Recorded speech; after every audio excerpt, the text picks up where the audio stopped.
శ్రీ కనకదుర్గ అమ్మవారి ఆలయానికి ప్రముఖ ఆధ్యాత్మిక ప్రవచనకర్త బ్రహ్మశ్రీ చాకంటి కోటేశ్వరరావు మరియు కుటుంబ సభ్యులు విచ్చేయగా ఆలయ కార్యనిర్వహణాధికారి కెఎస్ రామారావు మంగళ వాయిద్యాల నడుమ ఆలయ మర్యాదలతో స్వాగతం పలికి అమ్మవారి దర్శనం కల్పించారు.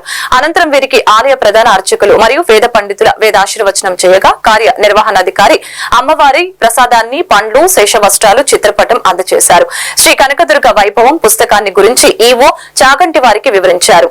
అనంతరం వీరు శ్రీ మల్లేశ్వర స్వామి వారి ఆలయాన్ని మరియు శ్రీ వల్లి దేవసేన సమేత సుబ్రహ్మణ్య స్వామి వారి ఆలయంను సందర్శించారు.